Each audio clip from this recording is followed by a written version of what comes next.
Hi guys, Durantula90 here again and welcome back to the channel. So for today's video, I'm going to be talking about video games that for some reason or another, I gave up on.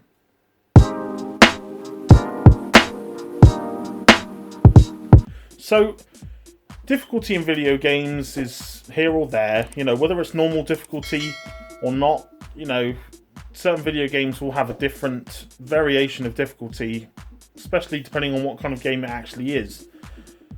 But with these games, I played them, and in some capacity, I got to a point where it was kind of it for me, where I just kind of said, forget that. And I just gave up. And I'm really sad about some of them because it's so silly, because some of them I got to the very end and I couldn't complete them, and it was so hard because it was like, I was right at the end, I'd gone through the rest of the game and I finally got to this point and I couldn't even beat it. So it sucked, but it really sucked, and I just wish I could turn back the clock and make it all better. But today is a new day, and we're just going to talk about it. So we'll start with the first game, and that is Eternal Champions on the Sega Mega Drive. So with this game, for me, it was a purchase that I did without looking at any gameplay or stuff because it's nostalgic for me. Excuse me.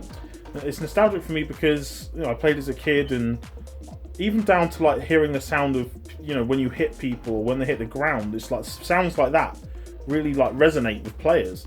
But I don't know if it's because of after playing games like Tekken and like fighting games like that kind of turn me off of this game.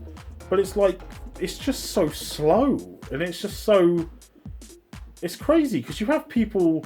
There's one woman on it who you can just do like activates a thing, and she can go so fast. It's like you literally, without spamming the same move over and over again, you're not going to beat her.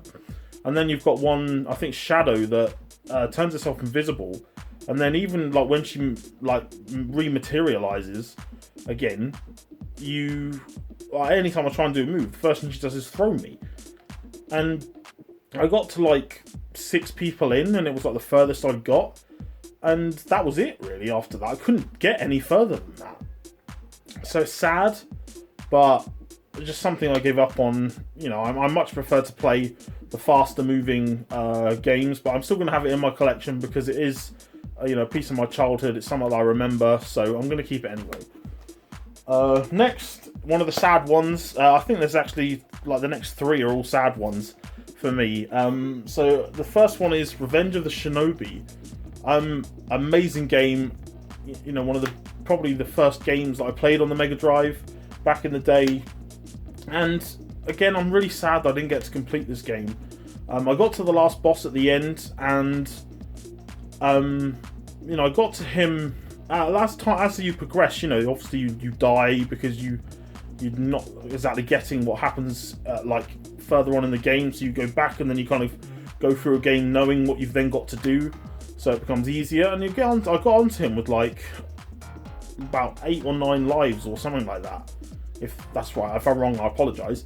And I got to the last boss, and it's just like every time I thought I had a handle on like being able to dodge his attacks, like where his hair comes off his head to attack you. Like I thought I gauged the pattern, and every time I thought I did, it was like it completely changed, and it drove me up the wall so badly because I really wanted to complete this game. I was at the end. I'd fought through 2 or 3 or even 4 different playthroughs just to even get to the last level, and I couldn't do it. It was absolutely silly. And in the end, I actually just watched the end on YouTube, and I literally just was like, right, this is what happens. You save the girl, blah blah blah. There's the end of it, kind of thing. So I'm really sad that this had to happen, but those kind of things happen in games. But again, one day I may go back and play this. One day, but unfortunately not anytime soon because I've got a backlog, folks, as you all know. Next game, interesting one. Star Wars Episode 1: The Phantom Menace on the PS1. Now, it's safe to say that obviously there are many more like greater Star Wars games. Obviously, Knights of the Republic, Star Wars Battlefront 2, and the first one, the original ones, that is, and obviously Jedi Fallen Order. But like with this, like again, this was nostalgia for me. Like this is one of my favourite cover arts, even though, but just because it is in general. Like I said before about the cover arts on PS1 games, I love it. So I love them so much. But with this game, it's like I love the fact that you're able to save it whenever you want. Like I love manual save. I think thinking about that video, I think it was it Yorkshireman 66 or was it someone else? I can't remember. That talks about manual saving, and I completely agree. I think manual saving is very important in games, just because you can save it whenever you want, and you're just able to carry on. Whereas you don't want to go back to checkpoints or certain other things like that. So with this game, I got to the end. I got to Darth Maul, but I had literally like one hit before I died. So I was done for. Like even with the health that was in the area where you fight him in the end, I just couldn't get past him. And again, because I got to the end, it sucked. It's so bad because I just really wish I could have done it. And sadly, again, it's going to be a very long time before I even attempt it, if I even attempt it at all. But who knows? I just don't know. Maybe I will, maybe I won't. But I think I just want to be a bit more careful this time round. The next time I actually play the game. Next is a classic PS1 game that I really wish, again, that I had actually managed to complete. Some people call it underrated, and I think it is. And that is Oddworld: Abe's Odyssey. Of course, a lot of people love this game. Who didn't play this game? And was fun back in the day. You've got to play a character you can make fart. Oh, your kid humour. Settle down, guys. And it was just that kind of thing in general that made it so cool. To be able to play a game so weird and so random and pretty scary for the most part. But again, like I got to the end and I got the bad ending.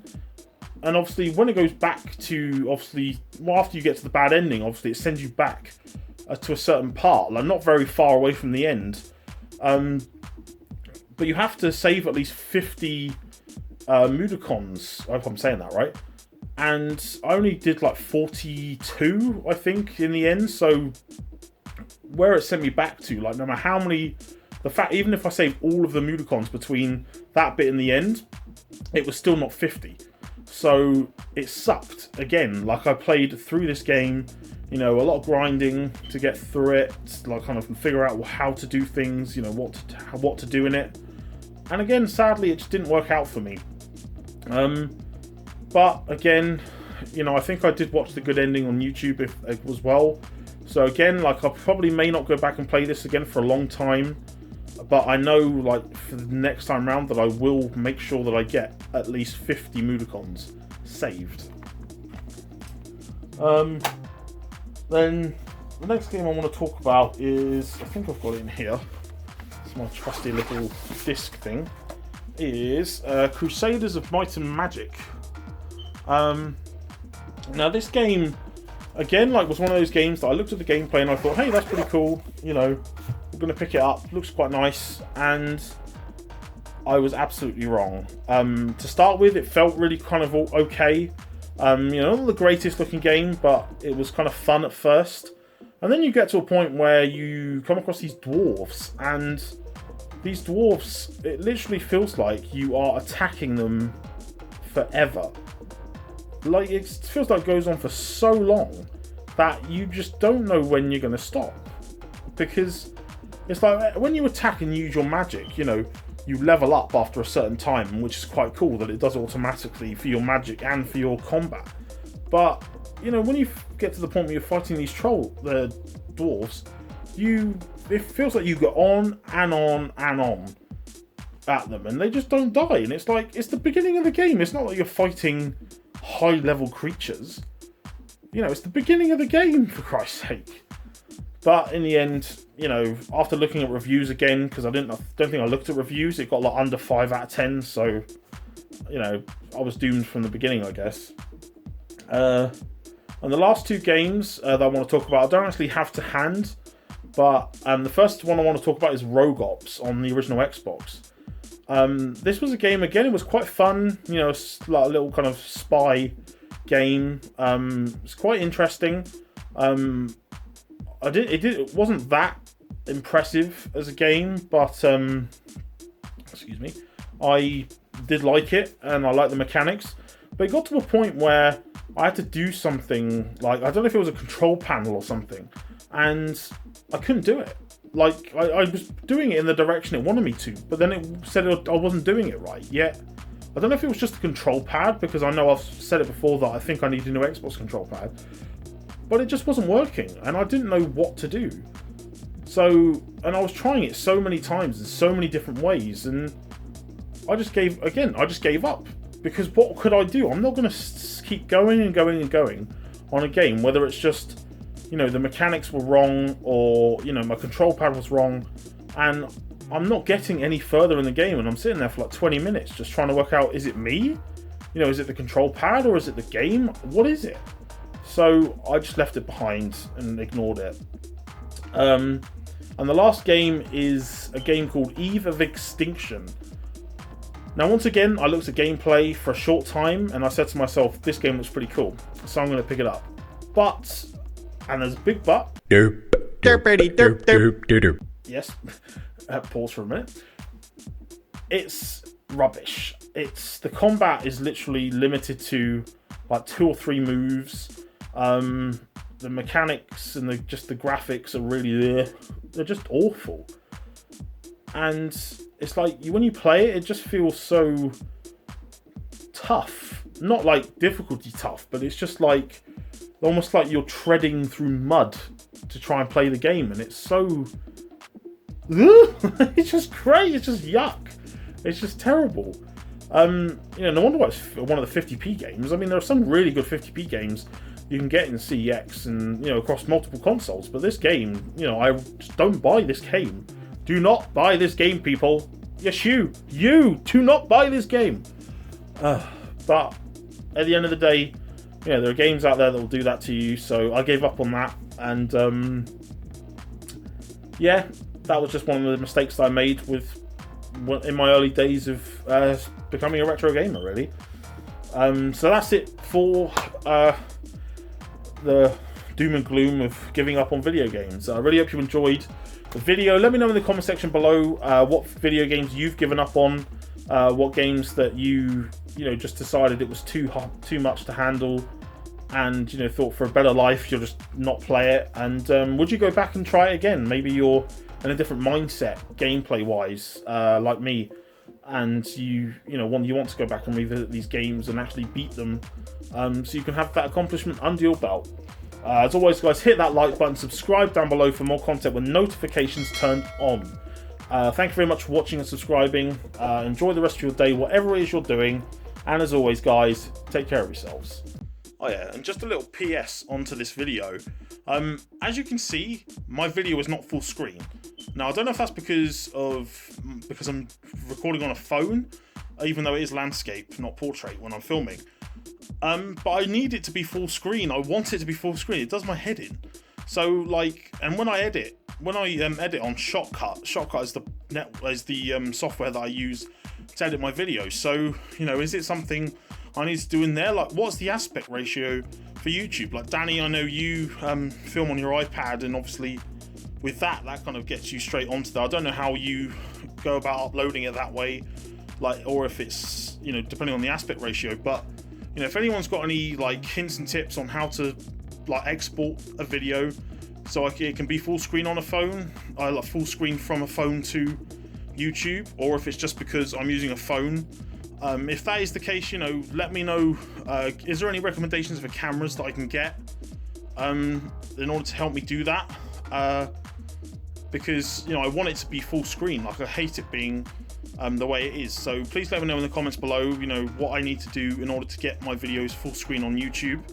Whether it's to get a camera or to just do a different aspect ratio from filming on my phone and using my editing software. So let me know in the comments below, guys. Thanks.